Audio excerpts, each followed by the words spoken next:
আসসালামু আলাইকুম। আমি আপনাদের সাথে যে বিষয় নিয়ে আলোচনা করে যাচ্ছি এই বিষয়টি হলো গাভীর জ্বর। গাভীর জ্বর হলে গায়ের পশম খাড়া হয়ে যাবে, চোখের উজ্জ্বলতা কমে যাবে, নাক দিয়ে পানি ঝরবে এবং খাওয়া দাওয়া বন্ধ করে দেবে।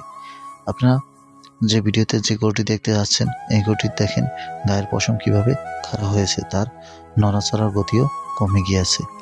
এই গরুটির জ্বর মেপে পাওয়া গেছে 105 জ্বর আছে।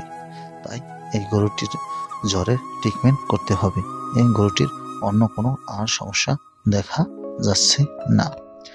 এই গরুটির জ্বর হওয়ার কারণ হিসাবে খুঁজে পাওয়া গেছে বর্তমানে আবহাওয়া পরিবর্তনের কারণে 2 থেকে 3 দিন যাবৎ বৃষ্টি পড়তে আছে।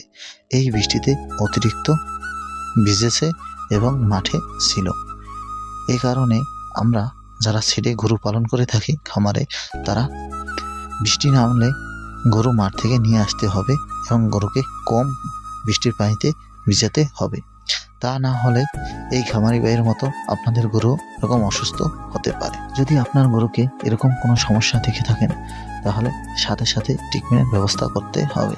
কেননা অসুস্থতার কারণে যদি বেশি দিন থাকে তাহলে আস্তে আস্তে গরু নিস্তেজ হয়ে যাবে এবং পরে বড় ধরনের ক্ষতি হতে পারে। তাই দেরি না করে একজন ডাক্তারের পরামর্শ নেবেন এবং পশুকে চিকিৎসা দিবেন। ভিডিওটি যদি ভালো লেগে থাকে প্লিজ সাবস্ক্রাইব